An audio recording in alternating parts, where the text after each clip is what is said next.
29장 14절 29절까지입니다. 신명기 29장 14절 29절까지 같이 읽습니다.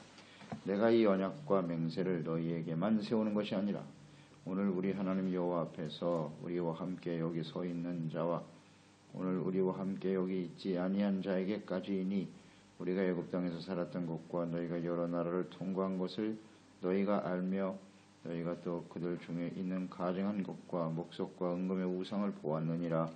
너희 중에 남자나 여자나 가족이나 집하나 오늘 그 마음이 우리 하나님 여호와를 떠나서 그 모든 민족의 신들에게 가서 섬길까 염려하며 독초와 쑥의 뿌리가 너희 중에 생겨서 이 저주의 말을 듣고도 심중에 스스로 복을 빌어 이르기를 내가 내 마음이 완악하여 젖은 것과 마른 것이 멸망할지라도 내게는 평안이 있으리라 할까 함이라.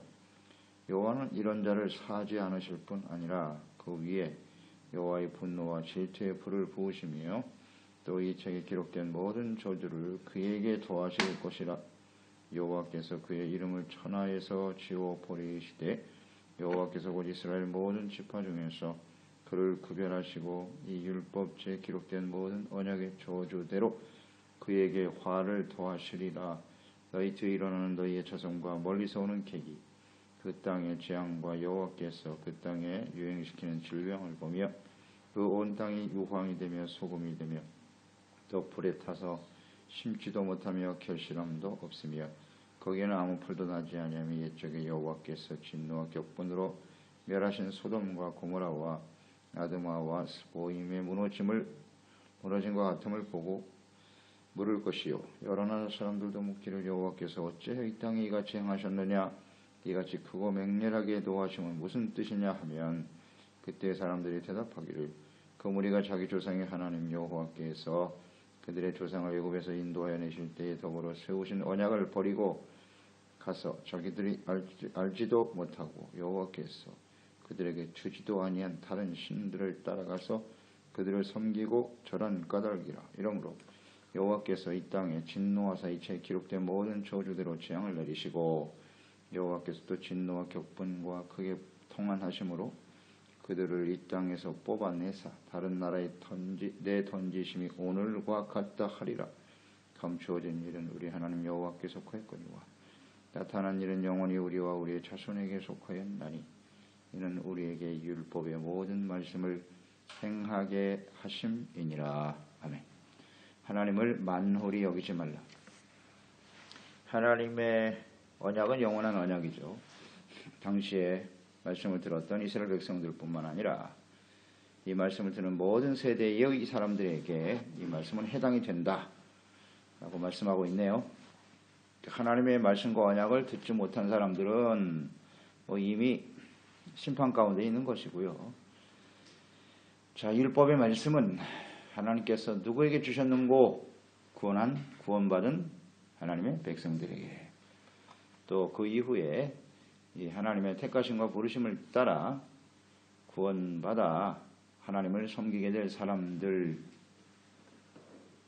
이 하나님의 말씀을 들을 수 있는 게 복입니다. 말씀을 듣고 깨닫고 회개하고 하나님께 나아갈 수 있는 사람은 언약의 백성이라고 봐야죠. 이 말씀을 듣지도 않고 그 말씀 아무리 들어도 이해가 안 되는 사람은 이미 심판 가운데 있는 거예요. 이 언약과 맹세를 너희에게만 세우는 것이 아니다. 이 말씀은 곧 이 말씀 앞에 선 모든 사람들인데요. 오늘 우리도 해당이 되겠죠. 우리도 이 말씀을 듣고 있기 때문에 우리에게도 해당이 돼서 이 말씀을 듣고 지켜 행하면 복이 될 것이지만 그렇지 않으면 오늘 말씀에 기록된 모든 저주의 내용이 그대로 임할 수밖에 없다는 것입니다.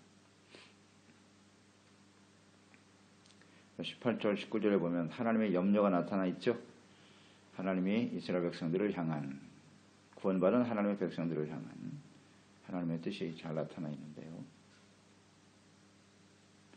그 마음이 여호와를 떠나서 다른 신들에게 가서 섬기며 독초와 뿌리와 쑥의 뿌리가 생긴다 그랬어요. 이 저주의 말을 듣고도 심중에 스스로 복을 빌어 이르기를 내가 내 마음이 완악하여 젖은 것과 마른 것이 멸망할지라도 내게는 평안이 있으리라 할까 함이니라. 이게 주님의 염려네요. 이제 하나님의 언약을 받은 백성들은 굉장히 축복을 받은 사람들인데요. 그 언약은 축복의 약속도 있지만 지키지 않으면 저주의 약속도 있어요. 그러니까 이 언약이라는 걸 우리가 좀 생각해 볼 필요가 있는 거예요. 언약, 하나님께서 우리에게 언약을 하셨다. 언약이 하나님이신데 성경 전체가 언약이죠. 구약, 신약입니다. 언약입니다. 그러니까 언약이라고 하는 것은 하나님께서 그 말씀을 듣는 언약한 백성들과 특별한 관계를 맺는 것을 의미하는 거예요. 언약은 관계입니다. 관계. 그래서 이 관계가 어떻게 발전이 되냐면 처음 하나님께서 에덴 동산에서 언약을 하신 거죠. 선악을 알게 하는 나무의 열매를 따먹지 말라. 그거 먹으면 죽는다. 언약이거든요. 그때 하나님의 언약은 창조주와 피조물의 언약이에요. 하나님은 창조주시고 피조물이기 때문에 반드시 지켜야 된다. 근데 이것을 지키지 못하죠. 그래서 하나님께서 이 언약을 새롭게 하시는 것이 이제 아브라함이라고 봐야죠. 아브라함을 불러내서 또 새로운 언약을 세우잖아요. 그 언약은 어떤 관계냐? 처음 언약은 창조주와 피조물. 두 번째 언약은 이제 하나님이 다스리시는 하나님의 나라의 백성이 되겠다는 거죠. 나는 너의 하나님이 되고 너희는 내 백성이 되리라. 아브라함의 언약이 모세의 언약으로 이어지잖아요. 시내산 언약으로. 그 언약의 의미는 어떤 관계? 왕과 백성들의 관계. 언약은 관계라고 그랬어요. 이 언약이 이제 어떻게 이어져요? 예수 그리스도의 언약으로 이어지는 거죠. 예수 그리스도의 언약, 그것은 무엇을 의미하는 거? 아버지와 자녀의 관계예요. 이게 언약입니다. 피조물 창조주. 그러니까 우리가 이 언약의 백성이 됐다라고 하는 것은 천지 만물을 창조하신 하나님과 피조된 우리들은 그의 말씀에 절대적으로 순종해야 된다는 거죠. 왕과 백성 마찬가지예요. 순종의 관계입니다. 다스림, 순종. 그랬던 사람들이 이제 아버지와 자녀죠. 그러니까 자녀가 아버지에 대한 태도 역시 마찬가지죠. 복종, 순종입니다. 그러니까 이 관계를 잘 알아야 돼요. 언약을 알고 관계를 알면 내가 어떤 태도를 취해야 되는가를 알게 되는 거예요. 하나님의 아버지시고 우리의 왕이요 주인이시고 창조주이시다. 여기서부터 출발하는 거예요. 우리의 신앙생활이라고 하는 것은. 그래서 우리가 하나님, 주님을 믿는다라고 했을 때 그 믿는 의미가 뭐냐? 언약의 관계 속에서 살아가는 거. 그 언약의 의미를 잘 이해하시기 바랍니다. 이 언약을 분명히 세우셨는데 이 백성들이 하나님을 바르게 섬겨야 되잖아요. 순종해야 될 백성들이 하나님을 떠나는 게 문제예요. 그 마음이 여호와를 떠나서 다른 신들에게 간다. 떠난다고 하는 것은 언약의 파기를 의미하는 거예요. 나는 이 관계를 더 이상 유지하고 싶지 않다는 겁니다. 이게 하나님을 떠난다는 뜻이에요. 하나님은 더 이상 나의 왕이 아니십니다. 나의 창조주가 아니십니다. 나의 아버지가 아니십니다. 이게 사실 있을 수 없는 일이죠. 그 관계를 깬다고 하는 것은. 그런데 하나님을 떠나서 결국 다른 신에게 간다는 거죠.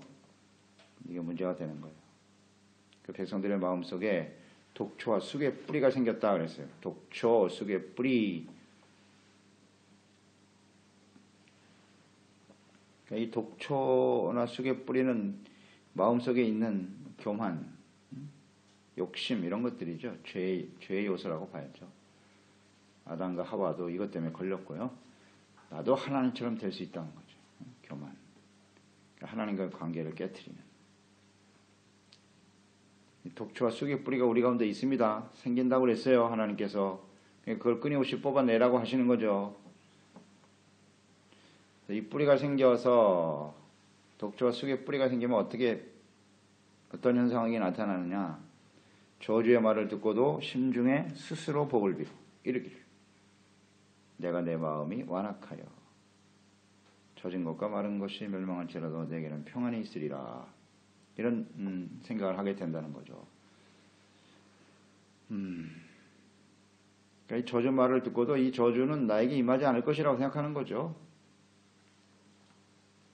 젖은 것과 마른 것, 젖는다라고 하는 것은 우상숭배, 세상의 욕심에 깊이 빠져드는 마음, 빠져드는 상태를 얘기하는 거겠죠. 젖었다. 마른 마음이라고 하는 것은 의에 대한 갈망이 생기는 게 아니라 우상숭배하고 세상의 탐심과 욕심에 사로잡혀서 그것을 갈망하며 살아가는 마음, 이게 마른 것이라고 봐야죠. 그런 모습을 가지고 살면서도 나는 평안할 거야, 이런 생각을 하는 사람. 이게 바로 스스로를 속이는 것이고 하나님을 만홀히 여기는 것이라는 거예요. 이걸 조심하라고 하나님께서 말씀하고 계시네요. 그 악독한 마음이죠. 악을 향한 끊임없는 갈망이 있단 말이죠. 또 마음을, 말씀을 듣고도 지키지 않는 것이니까 강팍한 마음이죠. 완고함, 완악함, 고집셈, 이거 조심해야 돼요. 불순종, 교만, 무지, 또 무관심, 하나님과의 관계를 소중하게 여기지 않는다라는 거죠. 그것은 곧 자신이 해야 할 일이, 자신의 위치가 어떻다는 걸 제대로 인식하지 못하고 사는 거예요. 하나님이 안 보여요. 자기밖에 안 보여. 이게 참 심각한 문제인데 이것이 독초고 쑥의 뿌리입니다. 끊임없이 악한 원수 마귀는 이것을 우리에게 심어주는 거예요. 우리 마음속에 계속 심어주는 거죠. 하나님은 분명히 좋은 씨앗을 뿌렸는데 그 밭에 비유로 말씀하셨잖아요. 예수님께서. 자고 일어나 보니까 잡초가 가득한 거야. 이게 어찌된 일이고, 악한 자가 와서 뿌렸구나 그랬어요. 계속 이런 생각을 우리에게 심어준다고요. 그리고 이 악의 쑥의 뿌리, 이 독초 같은 것은요, 아주 번성력이 강해요. 번식력이 강해서 순식간에 퍼져요. 쫙 퍼져. 농사 져보면 알잖아요.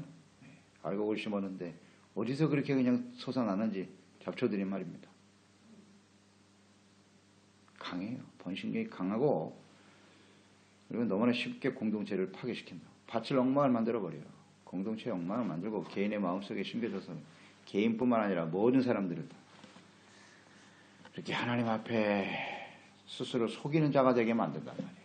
악을 행하고 살아가면서도 나는 평안할 거야, 나는 잘 될 거야. 속이지 말라.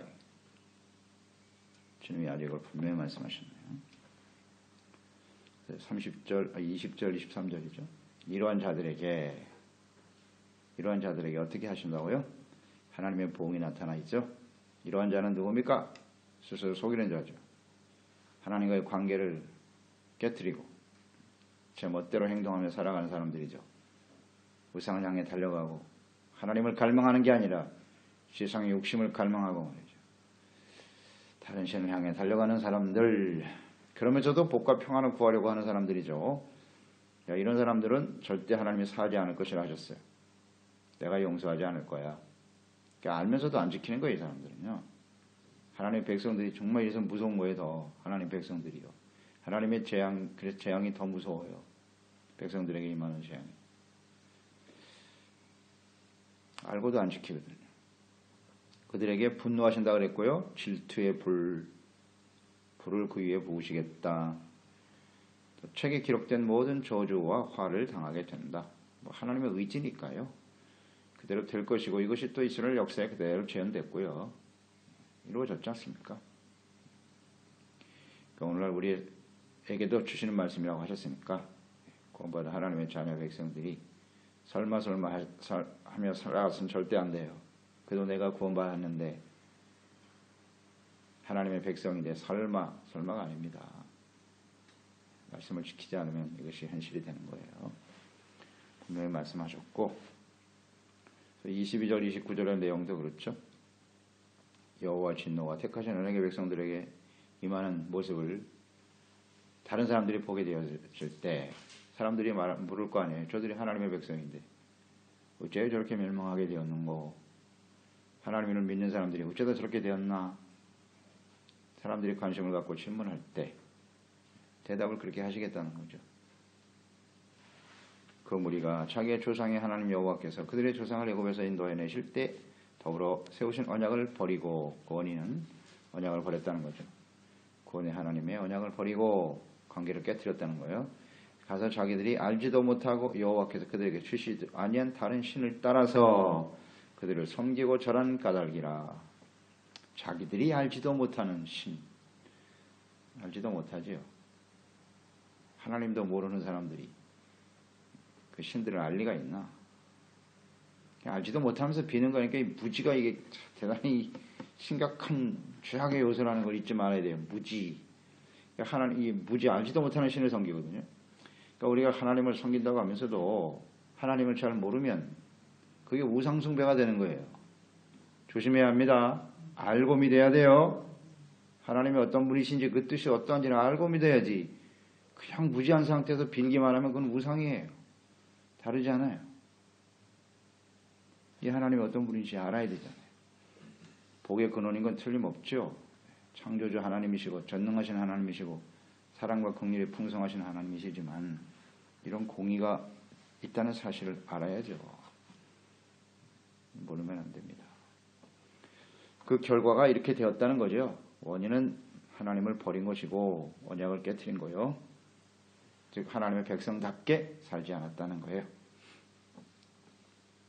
순종이 사라졌다는 거죠. 이 책에 기록된 모든 저주대로 재앙을 내리시고 27절, 28절에도 여호와께서 진노와 격분과 크게 통한하심으로 크게 통한하셨다. 진노, 격분, 통한 그들을 이 땅에서 뽑아내시고 다른 나라에 내 던지심이 오늘과 같다 하리라. 던져버리시죠. 뽑아서 던져버리시는 하나님의 이스라엘 역사에 그대로 재현됐죠. 하나님이 통한이 여기셨다는 것, 이걸 잘 알아야 됩니다. 통한, 이 하나님의 심판의 내용이거든요. 통한이 여기셨다. 사람을 지으신 것을 한탄하셨다. 이 통한이 여기신 때가 노아의 때거든요. 노아. 모든 사람들이 생각과 행동이 악하다 그랬거든요.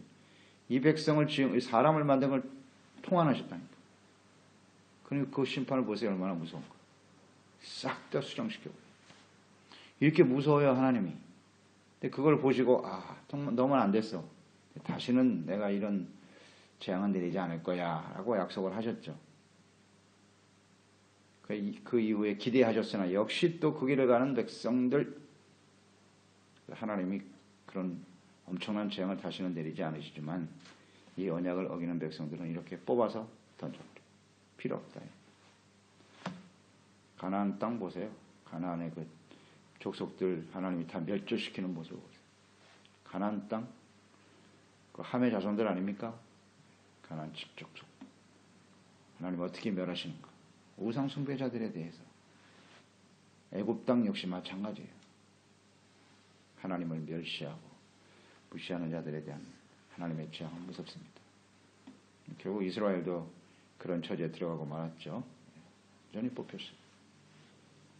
바벨론에 포로당하고 예수님을 십자가에 못 박아버린 이 하나님의 백성들이 2000년 동안 나라 없이 떠돌고 재앙을 당하잖아요. 하나님의 말씀은 그대로 이루어지는 거예요. 오늘날도 우리 가운데 그대로 이루어진다는 걸 잊지 말아야 합니다. 모든 멸망의 원인을 알게 하시는 거예요. 언약을 버리고 우상을 향해 달려갔더라. 그래서 하나님의 재앙, 분노와 재앙이 나타날 수밖에 없다. 하나님은 오래 참으시죠. 한참 오랫동안 기다리는 거예요. 예수님 오시고 지금 2000년이 지났거든요. 엄청나게 참으시는 거예요, 지금. 회개하고 돌아오라고. 하나님의 뜻은 어디에 있어요? 사실은 교회에 있는 거예요, 교회에. 이 세상은 이미 심판이에요. 버려질 인생들이라고요. 노아의 때를 보세요. 그렇게 버려도 그만인 인생들이라는 거예요. 세상은 악을 향하기 때문에. 그 중에서 하나님이 택한 사람들 아니에요. 교회, 하나님의 백성들. 그들이 진정 하나님 자녀답게 바르게 살아서 그들의 삶을 통하여 다른 사람들에게 하나님의 영광을 나타내고 함께 구원에 이르도록 해야 하는데 그렇지 못하거든요. 참 주님의 이 염려죠. 안타까움이죠. 하나님의 진노가 우리에게는 임하지 않으실 거야. 이게 하나님을 만으로 여기는 거예요. 육체를 위해서 심으면 썩어진 것을 거두는 겁니다. 사망입니다. 성령을 위해 심어야 영생을 거두는 거 아니겠느냐. 그런데 어쩌여 스스로 속이고 있니?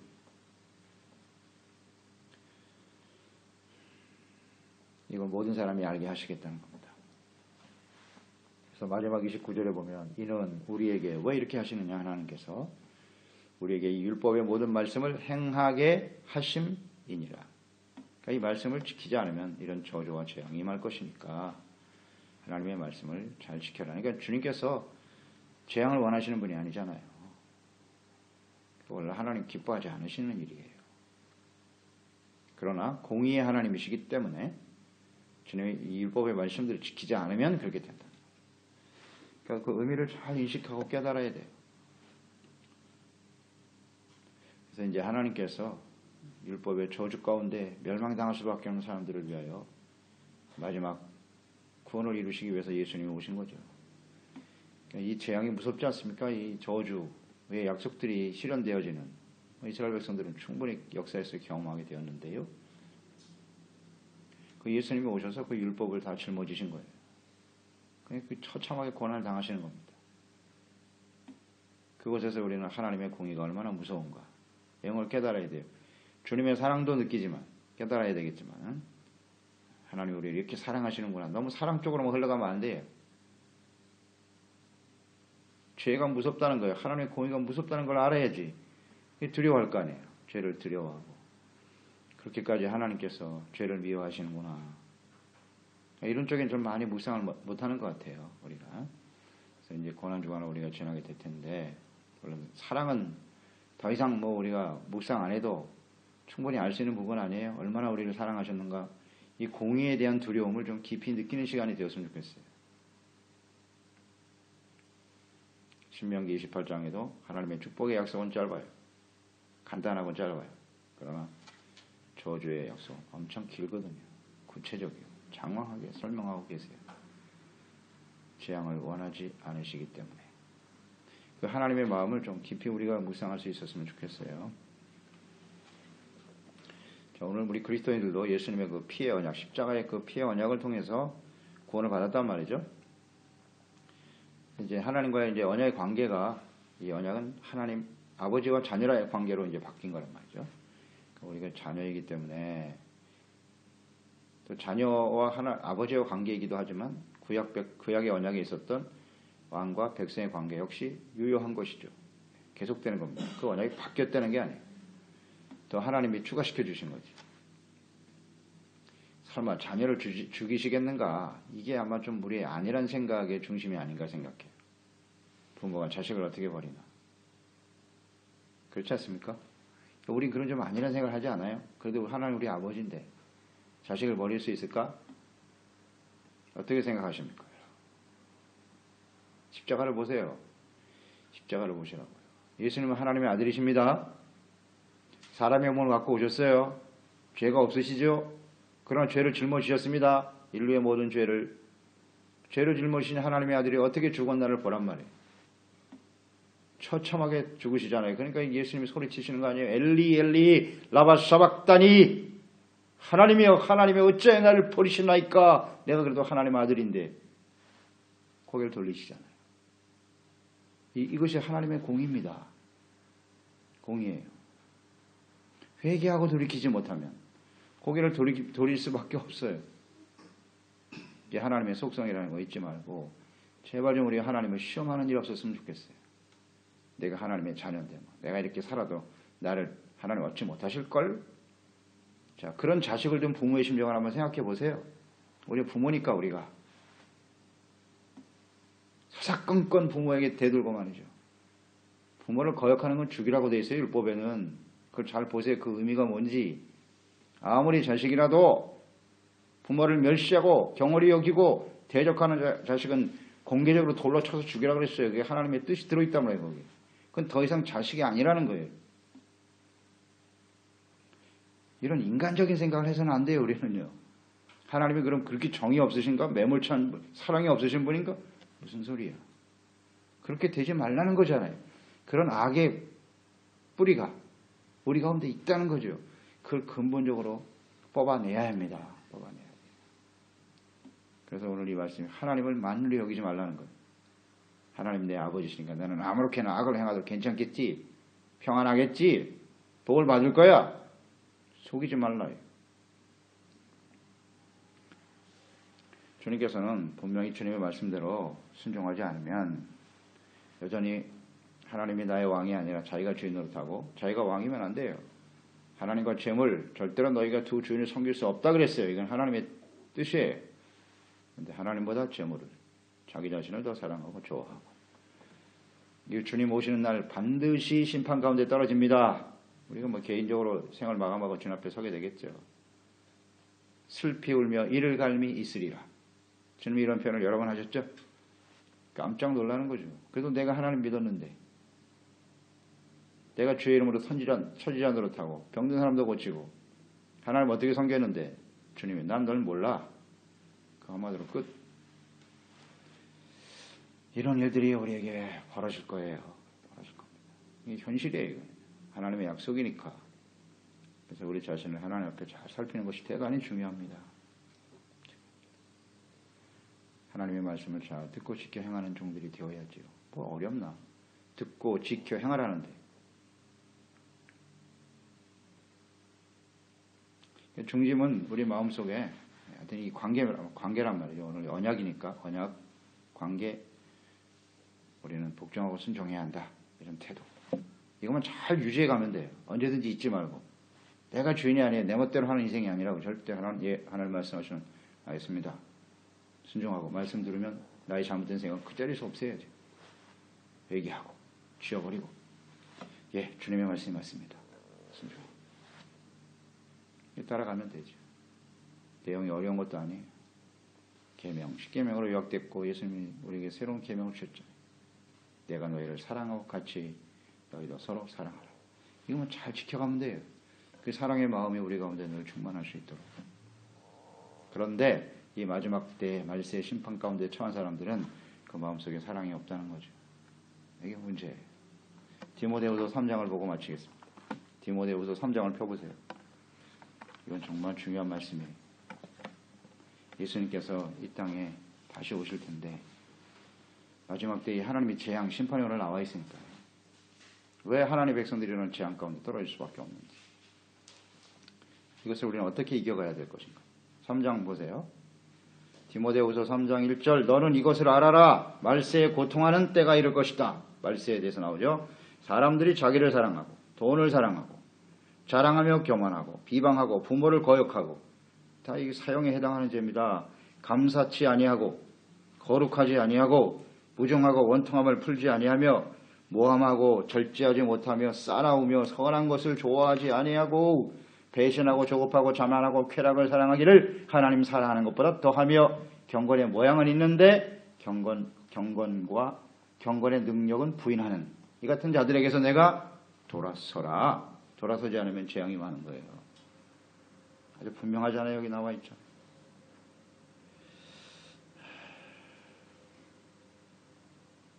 (7절에도) 나와 있죠. 항상 배우나 끝내 진리의 지식에 이를 수 없다.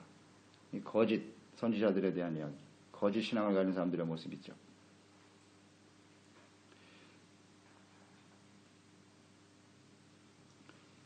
그러면서 쭉 말씀이 나오잖아요. 12절에도 무릇 그리스도 예수 안에서 경건하게 살고자 하는 자는 핍박을 받는 거다. 악한 사람들과 속이는 자들은 더욱 악하여질 것이고 속이기도 하고 속기도 하나니 그러나 너는 배우고 확신한 일에 거하라. 너는 내가 누구인지 배운 것을 알며. 자, 이런 말세 하나님의 재앙에서 떠나기 위해서는 어떻게 해야 돼요? 16절 모든 성경은 하나님의 감동으로 된 것으로 교훈과 책망과 바르게 함과 의로 교육하기 유익하니 이는 하나님의 사람으로 온전하게 하며 모든 선한 일을 행할 능력을 갖추게 하려 하심이니라. 아멘. 그래서 성경을 주신 거예요. 이 성경 잊지 말아야죠. 그러니까 이 말세에 하나님의 이 재앙에 떨어지지 않으려면 어떻게 해야 돼요? 이 성경 말씀을 주신 이유가 여기 잘 나와 있죠. 그래서 말세를 사는 성도들에게 필요한 자세는 무엇이뇨? 디모데후서 3장을 떠올리세요. 디모데후서 3장을 잘 묵상해야 돼요. 그럼 우리는 말세에 승리하는 삶을 살 수 있어요. 중요한 의미죠. 그래서 성경 말씀을 가까이 해야 돼요. 그렇지 않으면 우리가 잘못된 선택을 하게 될 것이고 그 결과는 자명해요. 막연하게 생각해서는 안 돼요. 내가 아무렇게나 살아도 나는 하나님 앞에 설 수 있을 걸. 그렇지 않습니다. 거짓 평안 이거 속이는 거예요. 내가 하나님 앞에 어떤 모습으로 서 있는지 말씀 앞에서 자신을 발견하고, 여기 사랑이 강조되잖아요. 하나님을 사랑해야지. 그래야 서로 사랑할 수가 있지. 자기를 사랑하는 사람이 서로 사랑할 수 없습니다. 사랑이 없기 때문에 결국 모든 것이 문제가 일어나는 거예요. 그래서 언제든지 우리의 마음속에 하나님의 사랑이 부음받아요. 하나님 사랑, 이웃 사랑을 겸손히 실천할 수 있는 저희들이 되도록 성령의 도우심을 구하는 사람들이 되어야 할 것입니다. 보겠습니다. 하나님 아버지, 오늘도 주님의 말씀을 대합니다. 하나님께서는 그 언약을 통해서 하나님 백성들과 관계를 맺으시죠. 이 언약이 당시 이스라엘 백성들에게만 해당이 되는 게 아니라고 하셨네요. 이 하나님의 말씀을 듣는 모든 사람들이 그 하나님과의 관계 속에서 살아갈 수 있게 된다는 거죠. 예수님을 통해서 언약이 완성이 됐어요. 십자가의 피의 언약으로 새 언약이라고 하셨는데, 이 예수님의 십자가의 복음, 이 복음 피로 맺은 언약을 통해서 이 땅에 이제 모든 사람들이 하나님과의 관계 속에서 살게 되는 거예요. 하나님을 아버지로, 자녀로 섬기며 왕이신 하나님 앞에 순종하는 백성으로 살아가게 되지요. 이런 은혜 가운데 저희들을 불러주신 것을 감사드리옵나이다. 하나님의 언약이 백성이 된다고 하는 것은 하나님의 선택과 부르심과 절대적인 은혜와 주권입니다. 이제 우리가 하나님의 자녀가 되고 그리스도를 따르는 그리스도인들이 되었다라고 하는 것은 이제 하나님 앞에서 주님의 말씀을 잘 듣고 순종하는 하나님의 사람이 된다.